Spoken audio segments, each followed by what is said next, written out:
Hello guys, nandito na naman po ako para sa panibagong usapin. So sa video na to guys, pag-uusapan natin yung mga request galing doon sa group chat natin o sa mga kasama ko sa group chat.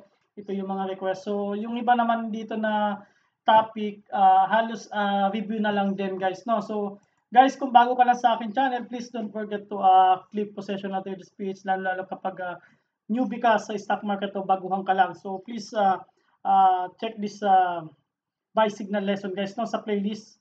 So nandito sa playlist ko yan guys, check nyo lang yung buy signal lesson. So dinidiscuss ko dyan yung uptrend, sideways, downtrend, at paano ka mag-position sizing, at saka paano ka mag-cut loss, paano ka mag-entry, paano ka rin mag-exit. So more on risk management ang tinuturo ko dito guys sa mga bago. So just in case newbie ka lang, pag-aralan, mag-focus ka lang muna sa risk management. So yun ang pinaka-importante, yung gain at saka yung pag-entry, napakadali na yan. Pero napaka-importante guys, nag-focus ka talaga sa risk management. So kung veterano ka na, kung may mahaba na experience mo, i-manage mo na lang yung risk mo. So kung anong style na gusto mo. So ayan guys, no. So wag niyo kalimutan guys, dito guys yung ibang lesson nasa baba. So yan, nandiyan din yan sa baba ng description guys. Check niyo na lang guys. Tsaka itong aking 10% gain monthly roll at saka my earnings or loss in stock market. So dinidiscuss ko dyan guys yung execution ko, paano ko nagpaplano dyan. So ayan. So check nyo lang yan guys, at saka check nyo na rin to guys na Facebook page. Ayan. So marami nag-message sa akin dito guys sa Facebook page na to regarding stock. So kapag gusto niyo akong kontakin or pwede kayong magtanong, pwede kayong mag-message dito o kaya doon sa Facebook ko sa personal or doon sa messenger ko. So nandiyan din sa baba ng description below guys. Check nyo na lang din guys. So ayan, pwede kayong mag-post dito guys. Yung mga earnings nyo guys, yung mga kasama ko sa group chat. So pwede kayong mag-post dito. So, lalo-lalo kapag yung nagtatanong sa akin regarding sa mga stock, tapos nagkaroon kayo ng magandang output, no? So, post nyo naman dito guys para nakikita rin naman natin. So, kahit i-hide nyo lang yung pangalan nyo, pwede naman yun. So, ayan.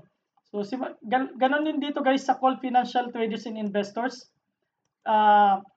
Like nyo din yung ating group page na to. So, ayan. So, Call Financial Traders and Investors. So, nandyan. So, halos ng kasama ko sa mga group chat nandito. So, pwede kayo dito mag-post guys no, regarding stock. So, pwede rin kayo dyan maglagay ng mga comment nyo regarding sa stock request. Ayan guys. No? So, nakikita ko naman yan time to time guys. No? So, ayan. So, simulan natin dito guys sa Yahoo Finance. Ayan. So sa Yahoo Finance, Dow Jones up ng 1.54 at saka Nasdaq. Gold, yung mining down, yung crude oil natin, so up na siya. No? So simulan natin sa PSEI. Ayan. So may nag-request kasi nito. Kaya pinagbigyan ko na. Di kasi talaga ako nag-PSEI index kasi nga, kung mapapansin nyo guys, lahat ng mga vlogger kasi, di ba? So, ano na to, dinidiscuss na to. So, para sa akin, itong style na to is correction. So, RSI pa lang nakikita ko na correction. Pagdating dito sa movement ng ito yan. Price action is correction pa rin guys. No? So, halos nag-ano lang siya, nagkakaroon lang, gumagawa siya ng base. Ang pinaki-key point dito, wag lang itong mabasag na 6898. Ayan. Lalo na or maximum mo itong level na to. So ito na lang ang ilagay natin para medyo maganda. Medyo kuha natin yung pinaka-idea. Yan. So, yung level na to. Yan. Wag lang siya mabasag dyan. Yung level na yan, yung PSEI index, yung PSE index natin, wag lang siya mabasag yung level na to. So mas maganda mag-consolidation lang muna siya kasi nga based naman sa EMA 10, buy signal pa rin naman siya. So hindi pa naman siya sell signal kumbaga. So ito yung mga ginagamit natin parameters. So dito, ang resistant niya pa rin, tingnan natin yung resistant dito. So ayan, ito yung resistant pa rin yung level na to. Yan.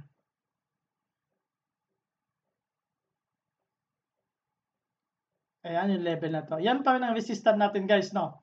So yan pa rin ang nakikita nating resistance. So ito kasi nagta-touch na rin naman kasi siya dyan eh. So yan ang nakikita nating 7,525 yung resistance. Ngayon, ang sinasabi ko nga sa mga ibang group chat, hangga't magkaroon tayo dito sa mga 7,700. Maganda kasi maglaro dito guys kapag nasa 7,700 tayo. So halos nasa consolidation level pa rin yung ano natin, yung PSE index natin. So yan naman mga inaabangan natin. So diyan sa mga part na yan, kapag nandiyan tayo sa level na 7,700 above, ano na yan, so may mga madalas magkakaroon tayo o makakaranas tayo ng mga ceiling. Pero sa ngayon, dito pailan-ilan lang yung mga ceiling yan. So ang kinakatakot lang talaga dito, mag-drop ulit siya, bumalik siya dito sa around 6,000 ito 6,600 o 6,700. Yun ang medyo pangit kapag bumalik yung PSE natin na index, no. So next tayo guys. So dito ito yung mga request. So ABA. First natin si ABA. So may nag-request nitong ABA na to. So check mo muna guys, no, kung sino yung nag-request nitong ABA. Si Mr. Jerry. Ayan, si Mr. Jerry yung nag-request nitong ABA. So kitang-kita natin yung ABA correction. So nagkakaroon siya ng correction, no. So dapat pa lang guys, isang masanay na kayo tumingin lagi ng chart. Dapat lalo kapag yung mga newbie, sanayin yung sarili niyo tumingin ng chart. So 66 yung RSI natin. So okay yan. So bumaba lang, nagkakaroon ng correction, net foreign lumabas. Ngayon dito sa ABA, ang pinakamaganda dito, just in case na gusto mo bumili, dapat malapit lang sa 0.57. Ngayon kapag nag-close below 57, sell mo na, wait ka na lang dito sa 0.53. Kung may position ka na dito, dapat mga ganito, so dapat kapag galing dito yung ano mo, yung mga average mo, dapat dito nag 50% sell ka na ng ano mo, ng position mo para halos yung game mo na lang ang tumatakbo diyan. So ayan guys, no. So manage nyo lang yung risk nyo. So uptrend naman to dahil yung moving average 200 nasa ilalim na rin. So ayan guys, no. So ang pinaka maganda kasi dito, matuluyan na tumabasag talaga itong level, itong 0.63. Tapos doon na lang siya maglaro above 0.63 or dito sa above 0.67. Ayan, yun ang mga dapat inaabangan sa ABA. Next natin si ASEN. So si ASEN, si Sir ano to, nag-request. ASEN. Si Mr. Winston Rick, ayan, kay Mr. Winston Rick. So, kitang-kita naman natin yung ASEN, uptrend talaga to, bullish na bullish, no? So, medyo ingat lang dito. Ngayon, kung gusto mo pumasok dito sa ganitong RSI, kasi wala pa naman itong pinaka-higher na RSI, ito pa lang yung ginawa niya. Although, kahit may pumasok pa rin siyang foreign na 4.63 million, ang dapat mong gawin dito, just in case gusto mo lang, ito kasing candle na to, based on sa candlestick pattern, candlestick technical, ito, halos indecision na to. So, yan. So, ang pinakamaganda dyan, just in case, i-manage mo lang yung risk mo. Just in case mag-dip, doon ka lang bumili. Ngayon, kung gagamit ka naman ng pivot retracement, para makita mo kung saan ka sasalo, just in case mag-retrace, itong level, ayan. So, dito ang abang sa 5.82. So, ayan, 5.82. Ngayon, kapag lumusot, 5.13. Pero ang tanong, so kung 5.82 ba, tama na ba yung idea na 5.82? So titingnan natin. So ayan, titingnan yung loss, 16%. So possible yan, maganda yan, 16% correction, tapos medyo consolidation ng medyo matagal. Pero kung gusto niyo mabilis na correction, kailangan mag-drop siya ng mga ganito, mga 5 dito sa second na pivot retracement sa 0.382, 5.13. So ito ang pinakamabilis na correction. So ito yung price correction.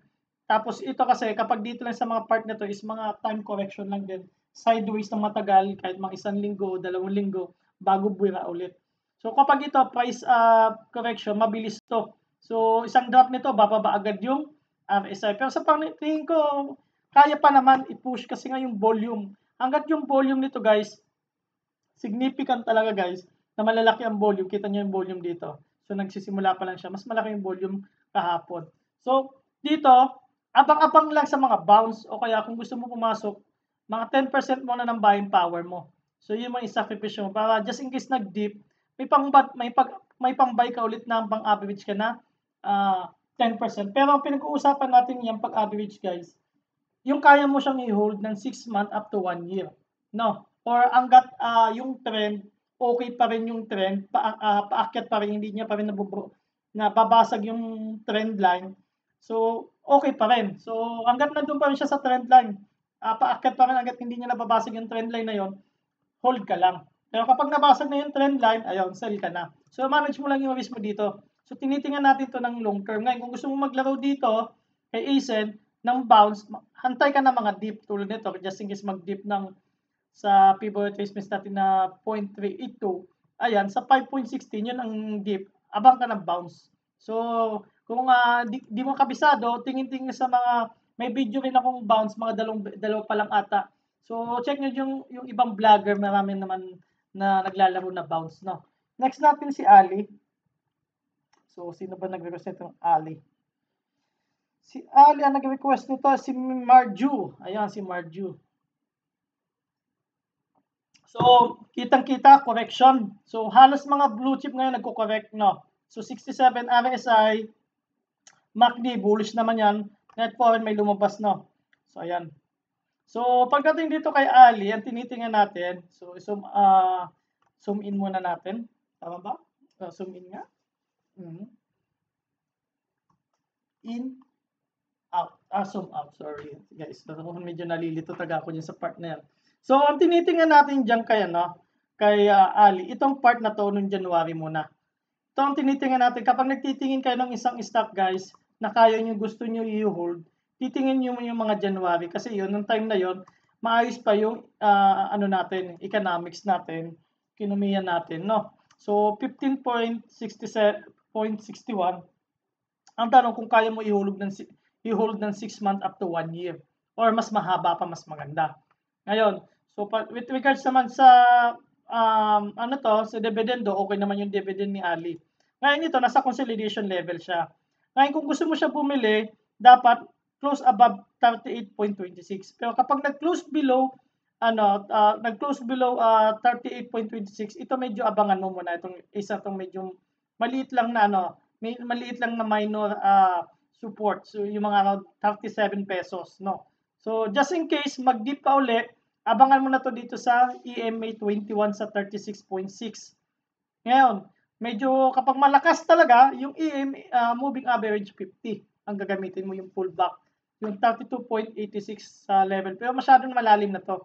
So, na-expect lang natin, maglalaro lang siya mga dito just in case mag-close below 38.26. So, dito, sana, so, base naman sa candle niya, nag-sell naman sila, yung mga sellers, so, pero pinush pa rin ng buyers.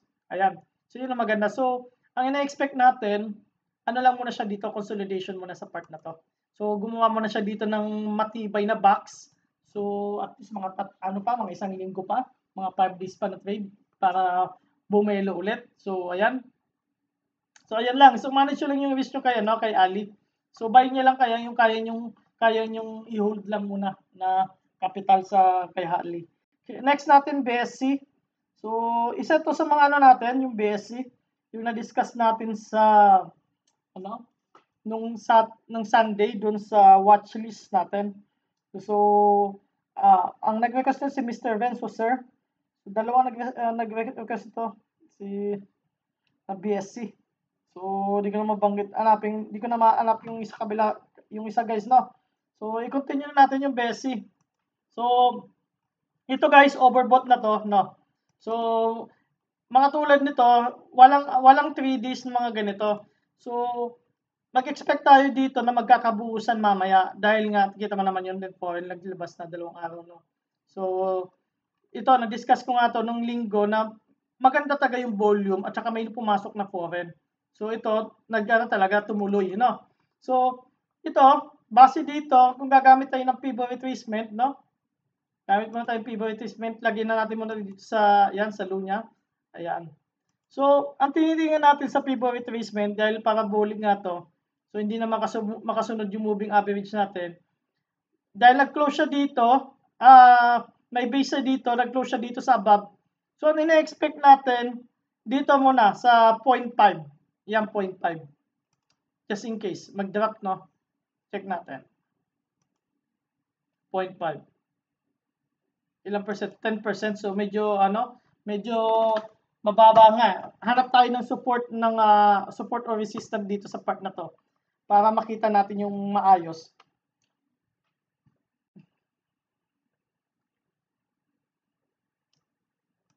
Ayan. Dito natin ilagay sa area na to. Ayan. So, ayan, tinitingnan natin support muna. So, ayan nga, ang layo nga. Ang layo talaga guys, no? So, medyo parabolic kasi. Mahirap talaga kapag parabolic talaga guys. Hanap pa tayo ng isa na maganda-ganda. So, medyo kay BSC. Ayan. Dito sa level na to. Ayan.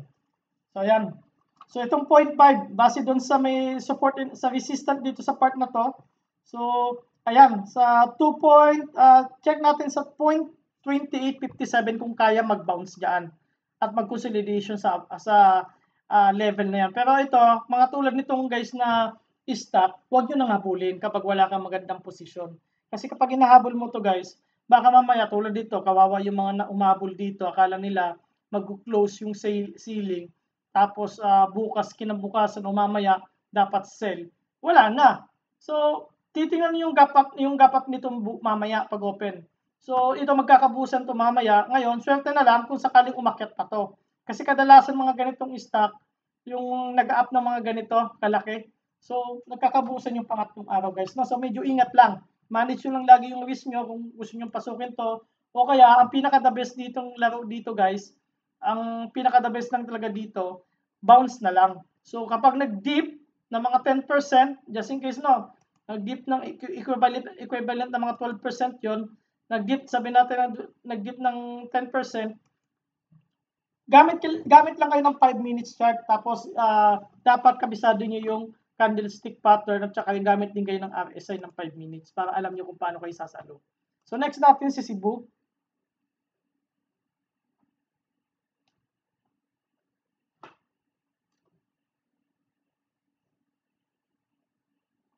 Si Mr. Ray pala na ganito, nag-request.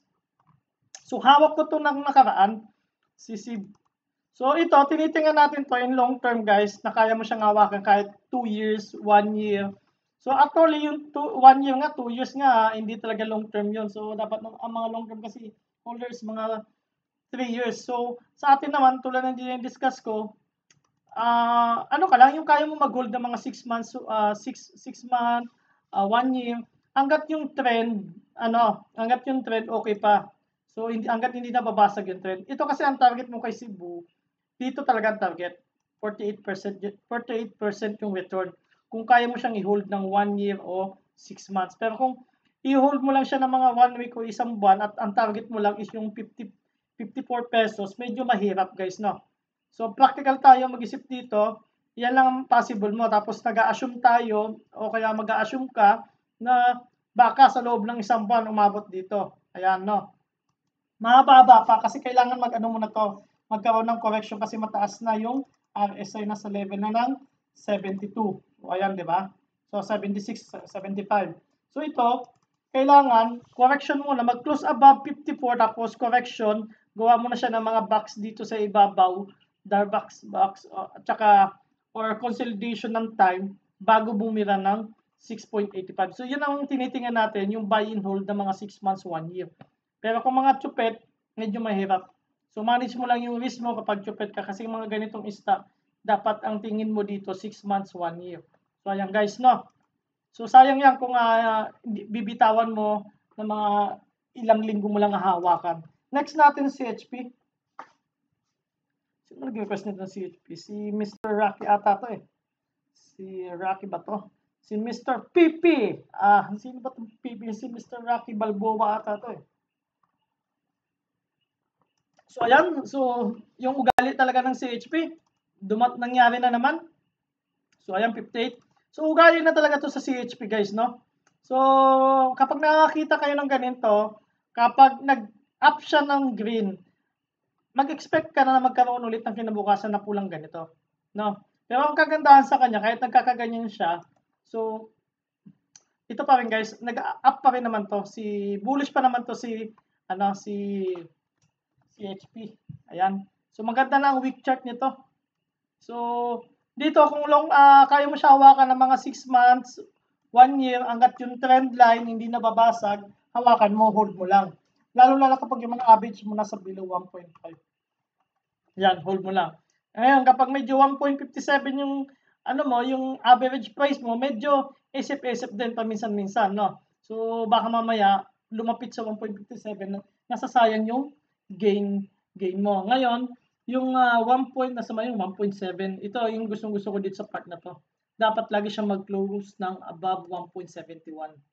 Yan, dapat lagi siya mag-close above 1.71. Huwag na siya mag-close below 1.71. Kasi ang pangit, kapag nag-close pa siya dyan, below, so halos mag-ano naman dito, consolidation na naman yan sa 1.57, 1.71. Pero mas maganda na kung hanggang 1.71 na lang siya, parang ang consolidation niya, 1.71, 1.84. So, ayan. So, buy signal tayo dyan kay, kay CHP, pero hindi itong buy and hold tayo na kaya nating i-hold ng matagalan. So, ayan. So, check natin yung weekly chart. Ayan guys, no? Yung sasabi ko sa weekly chart, maganda na yung weekly chart nito ni CHP. Ayan. So, ayan. So, ito ang mabigat dyan guys, no? So, itong level na to. Ayan, no? Yung 1.76 na yan. So, kailangan mag-close above lagi siya ng 1.76. Tapos, dyan na lang siya. Ngayon, kapag nalagpasan niya yan, 1.76, itong 1.92. Yan, resistant. Tapos, maganda-ganda na yan kapag nag-2.2. So, soon siguro natin, titingnan natin siya ng mga sa loob ng sa loob ng 6 na buwan, kaya niya na yan mag 2 pesos. Kaya yung mga holder ng CHP, congrats, kina Ma'am Connie, kina Ma'am Grace, kina Boss Richard, ayan, Boss H, Boss Robert. Ayan. So, next natin, so DD, Double Dragon, yung nag-a-assure, nangangarap yata, hindi, joke lang. So, ito, so yung magkakaroon ba nung event ba to? So, yung kay Double Dragon. So, actually, itong Double Dragon, guys, nasa downtrend pa to, no? So, nasa downtrend pa to.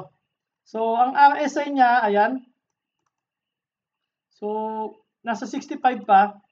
Nasa downtrend pa to, hindi pa siya nakakalabas ng downtrend. Ayan yung trend line na ginuwit ko. So, di pa siya nakakalabas. Ayan guys, kitang-kita naman downtrend yan. Ngayon, ang pinaka, lang dito, ang inahawakan mo lang dito, just in case gusto mo siya i-hold. Yung lang, itong moving average 100 lang. Kasi, possible mauntog pa siya dito sa moving average 200 eh. Ito lang, yung kaya mo, ang nagko-convince lang sa'yo bumili nito, kung maganda ang fundamental nito or may magandang news in the future or magandang plano yung Double Dragon at nasasagap kung magandang balita, so hold mo siya. So, ang maganda lang sa akin, based on technical, nasa ilalim yung moving average 100, pero yung 200 wala pa. So, kailangan mabasag mo na tong trend line na to at mabasag yung resistance dito sa 15.97, which is nandoon din yung moving average 200. So, mabigat din to moving average 200. So, possible yan mga resistance. So, kung gusto mo bumili nito, mas maganda, mas malapit sa 13.85, mas maganda mo makuha. Ayan guys. Now, so manage nyo lang yung risk dito kay Double Dragon. So, next natin si dito, si Mr. Aristin na nag-request nito. Ayan. So, dito,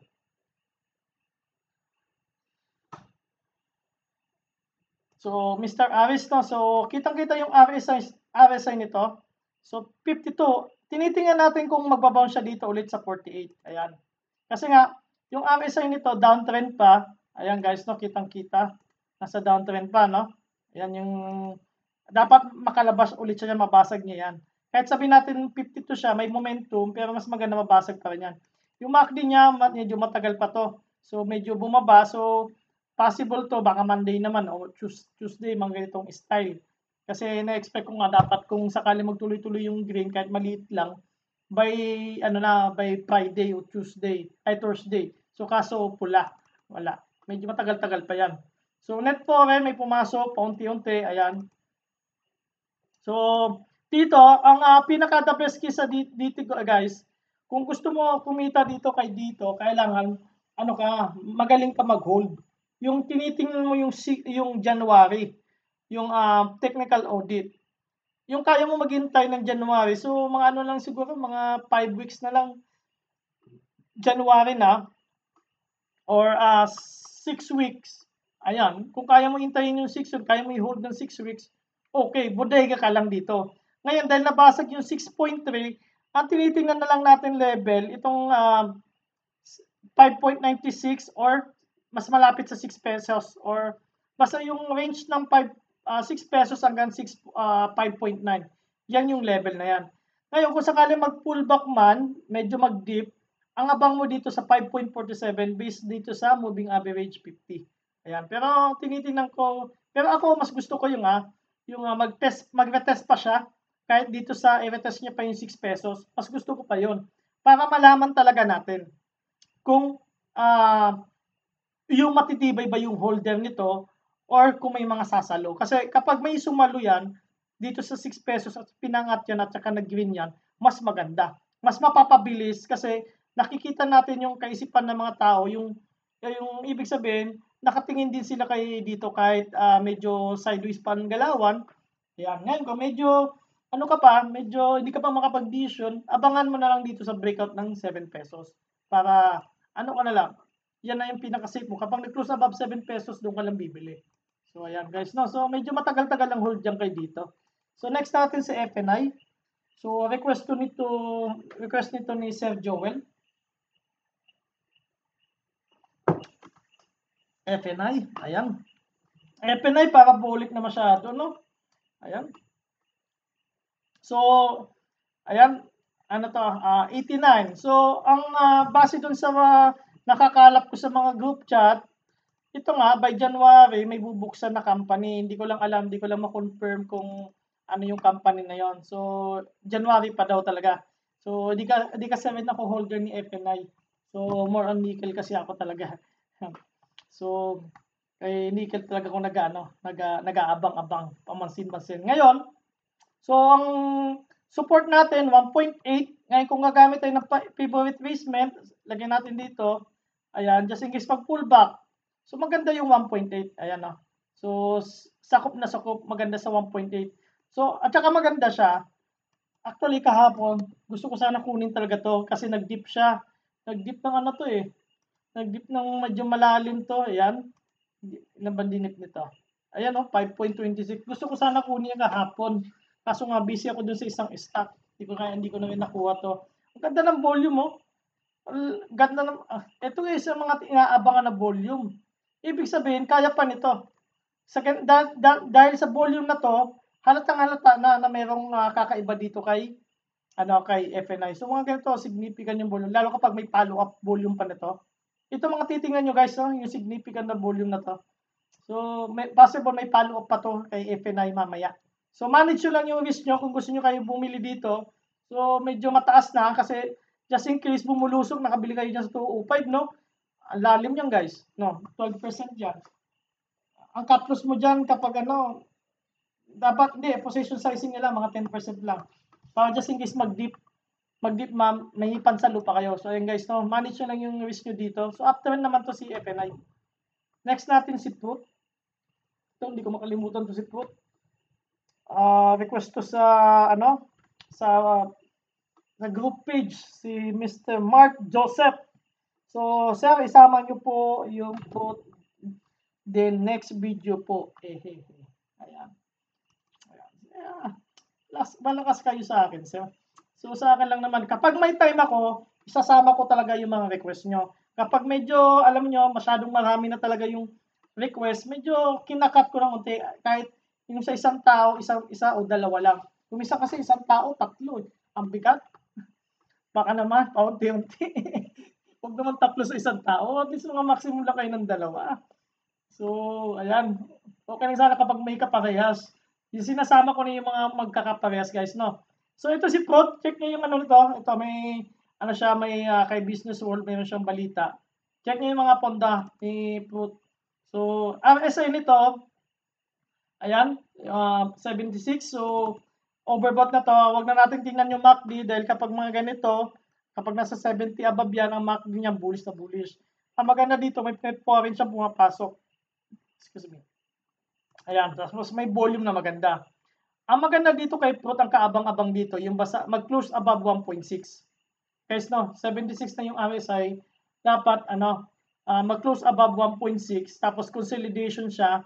Gawa ulit siya ng, sabi natin, flag. O kaya sinasabi ni Boss Winning Trade, Tor. Ayan, kapag gumawa ulit ng Tor dito, o kaya sideways na lang, kahit mga isang linggo, tapos saka basag ulit ng 1.87. Ngayon, kapag kumuha ka dyan at hindi nabasag 1.6, ang risk mo dito, just in case, baka mag-dip ulit dito sa, bumalik ulit sa dati. So, 7% yan, kaya dapat i-manage mo yung risk mo dito. Kasi alam mo, ang return, yung balik sa'yo, ito. Ang tanong, kaya mo bang magpalos ng 7.87%? Yan. Kung kaya mo magpalos yan, ayan, pasukin mo. So, kailangan wag na mabasag yan. Kasi kapag nabasag yan, medyo ang pangit. Breakout yan eh. Dito kayo malang pupulutin sa mga 1.35, 1.4. Ayan. So, ayan, manage nyo lang yung risk nyo dito. Mas maganda pumasok kayo dito, close above 1.6. Dapat may volume na maganda. So, halos ganyan lang, above average yung volume. So, close above 1.6 yung mga pasok mo. So, dapat mag-consolidation niya sa above 1.6. Next natin si Green. Ayan. So, request nito kay Green si Mr. J. Ayan. Ito si Green, gusto ko rin talaga to. Lalo na to nagkaroon ng correction. Maganda yung correction dito ni Green. Uptrend talaga tong stock na to. Papakita ko yung correction guys, no? So, ang SI nito, dati grabe ang taas nito. Inaabangan ko din talaga to si Green. Ayan. So, 59 na yung RSI niya. Ayan yung level niya, oh. That time. Pero ngayon, uso ngayon ng 90%, 90, ang RSI above 80. So, ine-expect ko ito, kapag nakabalik, umabot din ng 90. So, hindi ko ito ina-hype na. So, tinitingnan ko lang na maganon na sitwasyon dahil nga, base doon sa ibang stock. Ito guys, after na uptrend to see, ayan. Agad hindi nababasag itong trendline na, yan na trendline na yan, hindi nababasag yan. Hindi lumulusot yung kandila dito, ayan. Ano pa yan, hold mo lang. Pero kapag nabasag na yan, edi sell mo na. No? So ito tulad nito, gustong-gusto ko. Yung EMA 21, sumusunod lang sa kanya. Tingnan mo, nag-dip siya. Ito yung mga dapat mga kuha. Nung nagkaroon siya ng buntot, nag-low siya ng 2.55, ito yung mga kuha. So mas mga kuha ka dito na malapit sa 2.56, kunin mo. Kasi breakout to eh. Ayan, so niretest niya isang beses, isa, dalawa. So dito may mga retest pa siya dyan. So ibig sabihin, nagiging solid yung 2.56. Ang next resistance mo, ito, just in case kumuha ka niyan, ang return sa'yo sa first resistance, ayan, sa 2.9 o 2.9 o 10%. Ayan. Ngayon yung risk mo, kapag ang possible mo, ayan, 2.9. Ngayon, kapag nabasag yan, yung trend line, ayan, mag-low dyan, yan ang sell signal mo, mga 2.45. So, 7.43, 7.37%. Cut loss. Tapos, abang dito sa 2.25. So, yun ang atin dito, guys. Huwag nyo kalimutan yung thumbs up, ha. Sa atin, guys, more on planning kasi talaga ako, eh. Kapag ako nag-discuss, more on planning kasi kung ano mga dapat mong gawin sa ganitong stock. So, tinitingnan natin kung paano natin papasukin to, paano tayo makaka-exit. Ayan. So, good luck, Mr. J, no? Sa Green, sana magkita tayo dito. So, hindi ko ito na-hype guys, no? So, i-manage nyo lang yung risk nyo. So, next natin yung kay Home. Ayan. Nagpahabol pa si Mr. Mark Joseph. So, pati po pala kay Home. Hehehe. Ayan. Mr. Mark Joseph. So, mga ganito sana yung mga ganito, yung mga anime, yung mga muka. Mga ganyan, ayaw ko sana i-accept yun, mga ganyan, kasi gusto ko kasi talaga transparent. Kasi ayaw ko talaga kapag yun sa mga group page, yung hindi transparent yung mukha talaga eh. Dahil nga, ang yung iba, nambabash lang. So, kawawa naman yung iba nababash. So, ayan. So, bullish to na Home. So, na-discuss ko yata to last Friday or last Thursday. Ayan. So, kung tinitingnan natin to si Home, itong tinitingnan natin dito sa part na to. Yung buy and hold ka hanggang mabasag to yung level na yan. 38%, no? So, hawakan mo siya ng matagal. So, mga 6 months to onwards o 6 months to 2 years. Ayan. So, maganda dahil nabasag niyo yung nagkaroon siya ng breakout dito. Tapos above average naman yung volume niya. Ito ang tinitingnan natin kay home. Ngayon kung gusto mo hanggang dito ka lang, siguro kaya siguro mga 5 buwan o 4 months. Depende sa sitwasyon, no? 15% so napakababa yan. Kung mag-hold ka lang na matagal, ito na. Kasi kapag nabasag itong 11.47, all-time high na naman. Ayan. Kasi 11.60 po yung 52 week eh. Diyan lang siya nag-open, no? Ayan, no? All-time high na naman. So, kung kaya mo naman, hold na matagal, hold mo na lang matagal to si home. Ayan. So, buy signal lang near 8.10. Ayan. Or, kung makakuha ka dito sa, sa malapit sa 8.10, mas maganda. So, kuha ka lang dyan. Or kaya mag-dip siya ng dito. Di ba nagkakaroon siya ng buntot? Ayan yung level na mga 7.66. Dyan mo kunin. Para medyo malapit ka sa 7.18. Para just in case mag-dip man dyan, hindi ka masyado na si shake out. Next natin si IDC. Ang dami nag-request nito. IDC. Hindi ko na babanggitin yung mga nag-request ng IDC, no? Si Nadre. 30% up ata ito eh. Ito. Ilang beses ko na na-discuss to. So dito, nakikita ko pa lang sa chart niya, correction. RSI nito, nasa correction din, no? So maganda to kasi kay IDC yung dividendo, malaki magbigay. So ayan. So ang tingin mo natin consolidation sa level na to, hanggat ng area na to ngayon, kapag nag-close below 3.6 at maganda ang average mo at hindi ka na makapag-intay ng dividendo, ang gagawin mo dito, sell ng 50%, tapos hayaan mo na yung 50% maglaro. Or trend follow na lang yon. Or alisin mo yung capital mo, hayaan mo na lang yung gain mo maglaro dito. So ayan, so ganito, just in case, kapag intay mo na kayo ng mga candle, ng mga susunod, at least mga 3 candle pa o 2. So hanggang Friday. Tingnan mo muna ka dapat maganda mag-consolidation muna dito sa level na to. Kasi baka mamaya lumusot pa dito sa mag-retest dito sa 3.18. So yan, medyo malalim kasi yan kapag galing diyan mag-retest dito sa at baka mag-shake out ka, so mapasell ka. So ayan. So mas maganda mag-consolidation siya above 3.6. Ngayon kapag nag-close below 3.6, sell ka na kapag bumili ka. No, ngayon kapag nag-close 3.6 lang lagi, ayan, yun ang maganda, consolidation lang, hold mo lang. Pero i-manage mo pa rin yung position sizing mo. At least 10% lang mo ng initial entry mo, ng buying power mo. So, ayan, ang target niyan, 12.38. Ayan.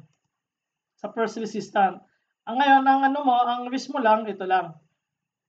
Sabi nag-close ng dahil 3.6, nag-close ng 3.56. O, ayan, sell ka na agad. So, abang ka na lang sa 3.8, 3.18. Ayan. Next natin, malayo-layo pa ata ako IRC. Madami-dami pa pala to. Kala ko malapit-lapit na. So, IRC, sino ba nag-request ito?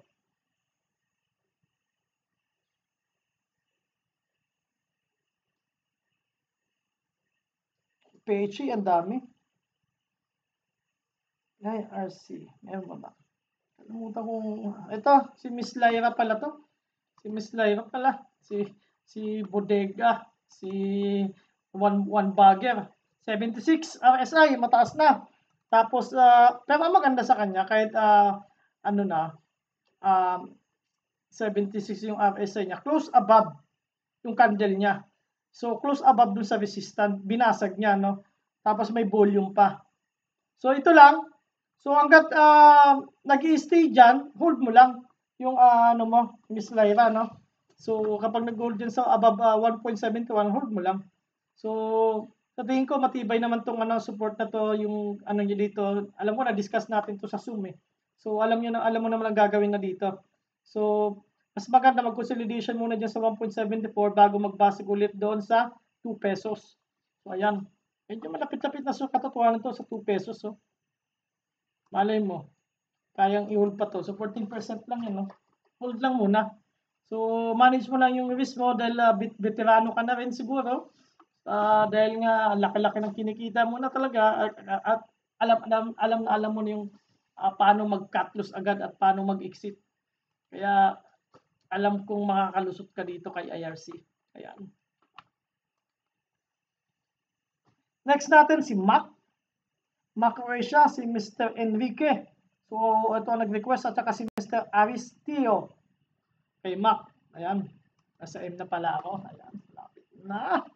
Ito, tinitingnan natin dito, yung RSI nito, nasa above 90 ka na. So, tulad ng sinasabi ko, yung MACD huwag na natin tingnan kasi bullish na bullish. So, sa akin nga, tulad ng pinaka-idea dito, no? So, dinidiscuss ko lagi dun sa group chat natin, guys, no? So, kung maghahawak ka man lang ng Mac Croatia tulad ko, hinahawakan ko to, guys, no? Kaya mong i-hold hanggang dito sa 12 pesos or 16 pesos, no? Ayan. I-hold mo siya. Mga 16 pesos. Kasi nga, ito si Mac Croatia, nagsisimula pa lang to, 2015 ata to, nagsimula 2014. From 3 pesos yata, 2.5, umabot ng ng 28 pesos. Umabot to ng mga 28 pesos something o 27 something lang. Ayan. Ang tinitingnan natin dito kay Mac Croatia, itong hindi itong 10 pesos lang. Masyadong mababa yan 10 pesos na yan. Kaya dapat holder ka lang talaga dito. Yan ang unang mong tinitingnan, unang TP mo. Next target mo, ito ng level na to. Itong 15.84 or yung 16 pesos. Yan ang balik. Kasi once na naka-recover kasi yung mga airlines. Maganda tong maganda tong Mac Croatia kasi malaki yung balik sa iyo, 82%, 58%. Yan, just in case gusto mo mag-cut loss kapag nag-close below 7.38, cut loss. Yan. Ngayon, kung naniniwala ka talaga at medyo solid ka talaga sa ponda nito at naniniwala ka talaga 6 months from now or 2 years from now, makakabalik yan sa 16 pesos, hold mo lang. Kasi maganda rin naman itong magbigay ng ng dividendo eh. Ayan no. So next natin. So mga buy and hold na matatagal yan kay Mac Croatia. Next natin si Meg. Sino mo nag-request ito? Si Miss Lyra, si Meg. Ayan, nakakita talaga. Iba talaga tumingin itong babaeng to. Magaling talaga sumipat itong babaeng to ng mga correction. Si Miss Lyra.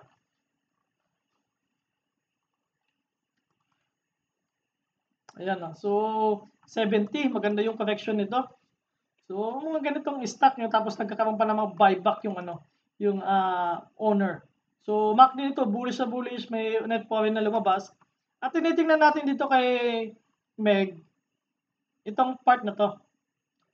Ayan. So, kunin natin yan. Yung current price. Ito tinitingnan natin.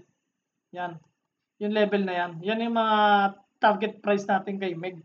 So, possible, siguro kapag yung index natin, PSE index natin, mga 7,700, mga ganyan level na. So, ayan, ang tinitingnan natin. So, tapos mabasag pa itong kaya mo pang i-hold, ayan. So, 6.5 ang mga next mo. Ngayon, kung chupet-chupet, mahirap. So, dito guys, mga ganitong stock, buy and hold ng matagal to. Ang mga target price mo, kapag natapos siya na 4.9, ito ang next target mo, 6.5, 6.3. Ayan. Kasi ang laki ng chance na bumalik iyan sa sa ganyang pwesto. Una-una ito. Naniniwala rin ako dito sa part na to kasi December, sabi natin ito, December. Ito, nandito na siya, malapit na siya sa level na to. So paakyat kasi ang natin ang market eh. So sana magtuloy-tuloy na ngayong 2021. Ayan no. So buy signal at any price kung buy holder ka naman ng matagal. So kapag chupet lang, manage mo lang yung risk mo. Next natin si MM.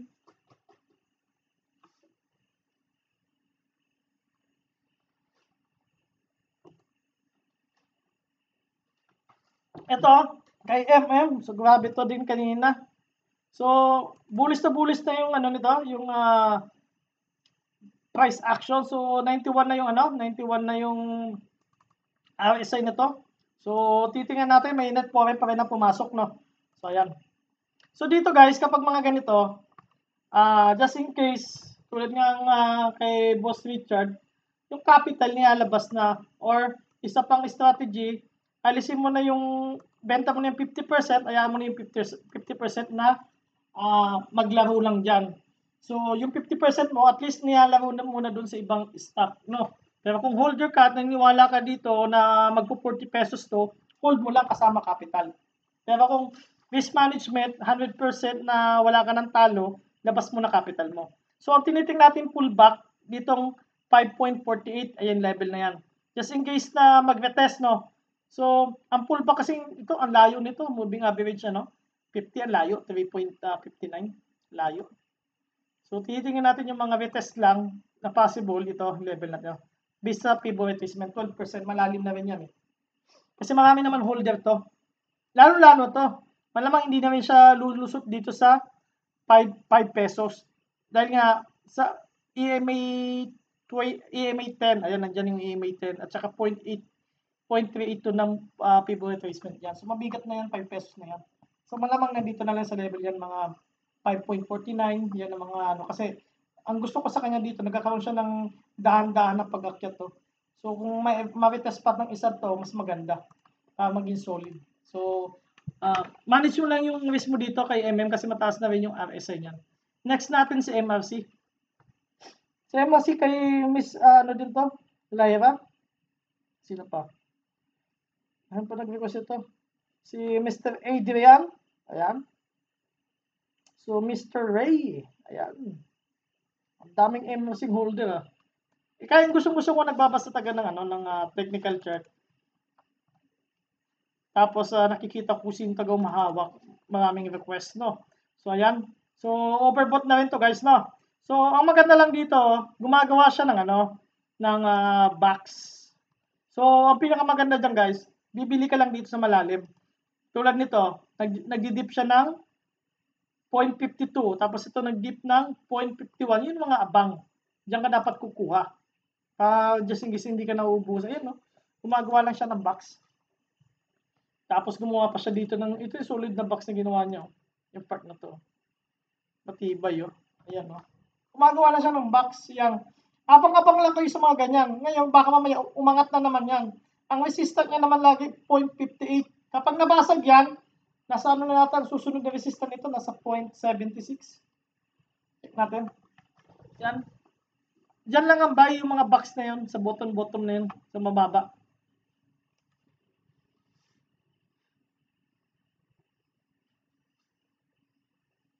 Ayan, ano na, ang next nito, itong level na to. Itong level. So, 0.67 o 0.70, around that area, guys, no, 0.67, 0.70, yan yung mga resistant level, no. So, ayan, hanggat gumagawa ng box, buy ka lang ng signal doon, pero ano lang, franchise buy lang, at least mga 5%, 10% ng buying power mo, para na ma-manage mo yung risk mo. So, huwag ka mag-all in dyan kasi madalas ang sunog dito kay MRC. Ayan. Next natin, si M-Wide. Excuse me. M-Wide. Ayan. Sa M-Wide, so, ang tinitingnan natin to, buy and hold ng matagal, no? Hindi natin to tinitingnan ng mga chupet or isang linggo. Ayan. 69 ang RSI nito. Ang tinitingnan ko dito kay M-Wide, itong level na to. Itong level na to, guys, no? So, from a current price, itong level na to. So, 44.72 yung return. Yan yung level na yan. Pero, yung time na January, ayan, isa pa to. Kapag okay na yan, itong tingnan mo. Yung mga time na wala pang COVID, ayan. So, 64.39. Kapag kaya mo siyang i-hold, si M-Wide, no?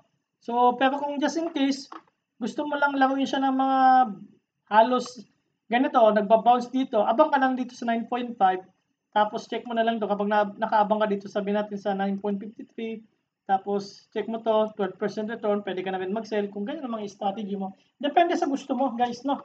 Hindi, kung ang laro mo kasi ganyan lang, ng mga pang 2 linggo lang, 1 linggo lang, yan lang yung mga style mo, yan lang yung mga game mo. Huwag ka mag-expect na mag-50% up agad to si MY dahil nga mga ano to, yung mababagal kumilos to sa na MY, no?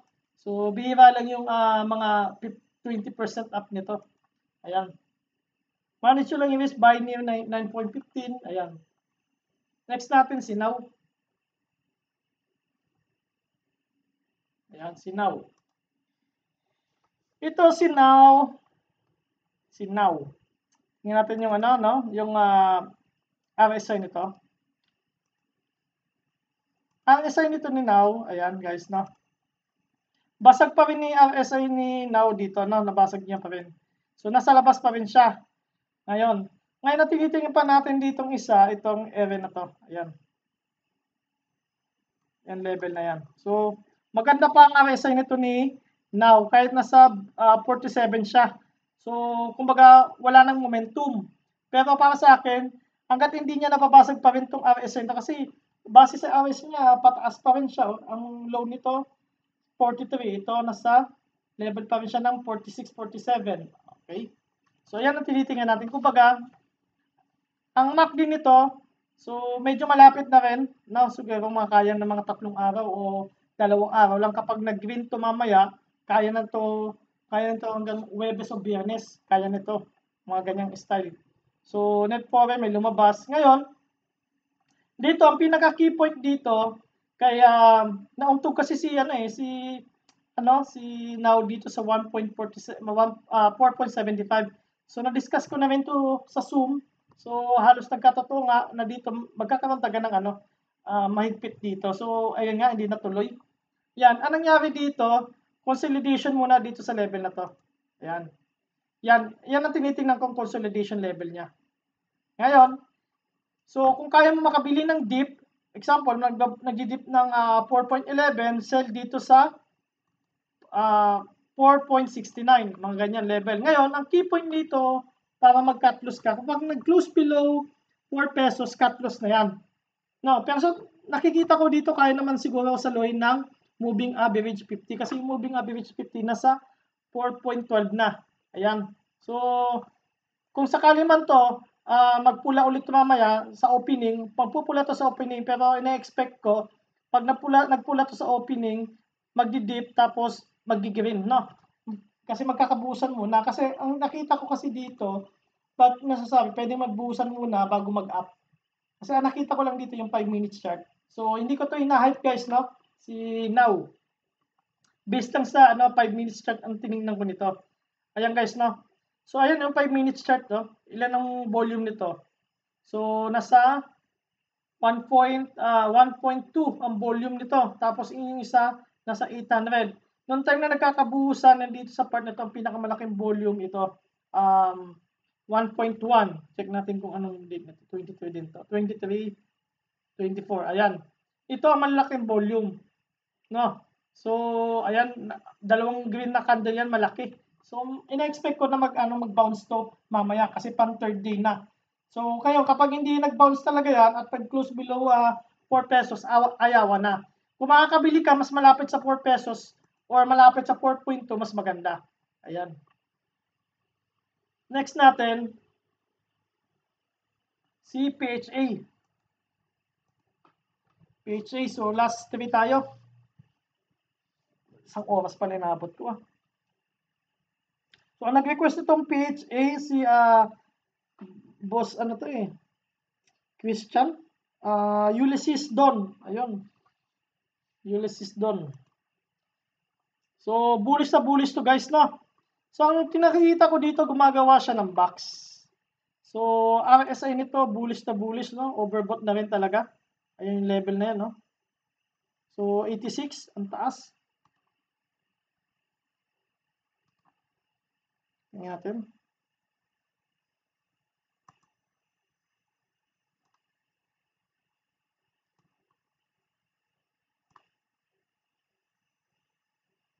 So, okay na okay pa. So, pasok na pasok pa rin, no? So, ito, ang tinitingnan natin dito, may mga net foreign din pumasok. Gumagawa siya ng box. So, kung kaya mo naman, kung holder ka talaga nito, hanggat hindi ito nababasag na box na to, ayan. Hanggat hindi nababasag yan, kaya mo siya i-hold. Ngayon, kung sasaluhan, based on favorite retracement, ayan. So, ito yung mga salo mo. Unang salo mo sa 0.71. Sa susunod, ito, maganda to. Itong 0.6 na to o 0.62. Yan, just in case mag-dip, yan ang mga abang mo, yung level na yung 0.62, yan ang mga buy mo. Pero kung just in case gusto mo mag-buy talaga nito, but gusto mo mag-amawak nito, dahil gumagawa siya ng box, buy near 0.75. Yan. Ngayon, kapag nag-close below 0.75, abang ka na lang dito sa mga 0.62. Ayan. So, manage nyo lang yung risk mo dito kay PHA. Next natin, si PHR. So, nagawa na natin itong video ng Sunday, si PHR.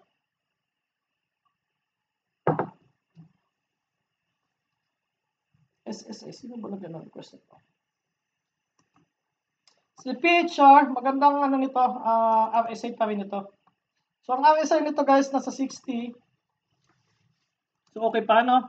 So, MAC dito, bullish, may net foreign na pumasok. So, ito, na-break niya na nga yung 3.2. May volume pa na maganda. Tapos, consolidation muna dito, tinitingnan natin. So, o kaya gumawa siya ng palakol muna o no? Dito. Tapos, ayan. Gawa ka muna ng box dito bago magbasag ng 4 pesos. Yan na tinitingnan natin. 4 pesos ang target. Ang target na tinitingnan natin dito kay PHA. Kung kaya mo siya i-hold. Pero hindi natin alam kung hanggang kailan. Pero kapag nag-close below 3.2, isip na kung kaya mo na mag-tranches sell. Kasi nga, ito, moving average. Wag lang siya mag-close below moving average 200. Kasi nabasag niya yung moving average Wag niya, pangit na kung babalikan pa. So, nagkaroon siya ng breakout dito. So, ang text, tinitingnan natin yung 4 pesos. Yung kaya mo naman i-hold, hold mo si PHR. Kung bibili ka, malapit lang sa 3.2. Kapag nag-close 3.2, sell. Kasi, babalik ng 2.86, baka mag-retest, baka hindi mo kayanin. Manage mo lang yung risk mo, yung kaya mo mawala, yun.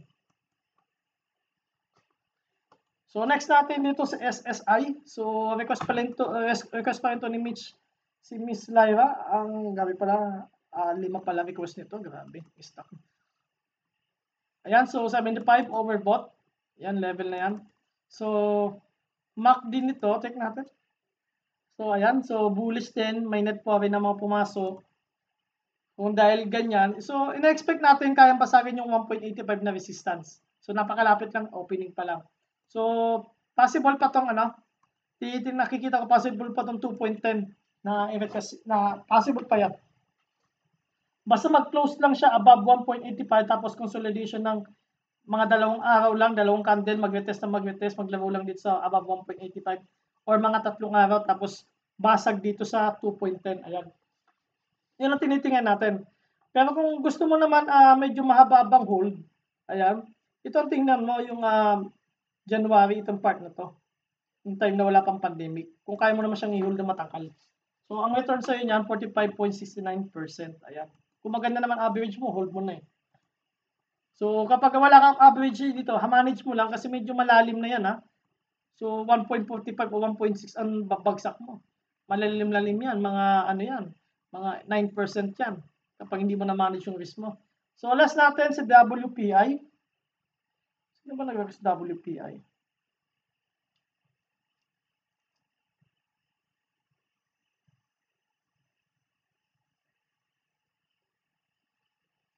WPI, si Ma'am Deng. WPI. So, nahawakan ko dito si WPI. So, ayan. Check natin yun, so, consolidation to, nakikita. Ayan, yung level na yun, So, ganyan. Sana mag-hold siya dito sa 66. Kasi nga, bakit ako bumili dito rin, MAC din ito, bullish, ayan. Ang plano ko hindi kasi dito, kapag nakakita kasi ako ng formation guys ng mga ganito, kapag nakakita kayo ng mga formation na ganito, yan kapag nakakita kayo ng formation yan, yan ang mga gustong-gusto kong bilhin din, yung mga ganitong formation. Yan So, yung nag-hold siya dyan sa 0.67, ngayon, kung makabili ka dyan sa 0.67, mas maganda. So, ayan, kasi ang target mo, 0.78 muna. Yan, kapag napasa niya yung 0.78, titingnan natin kung anong next.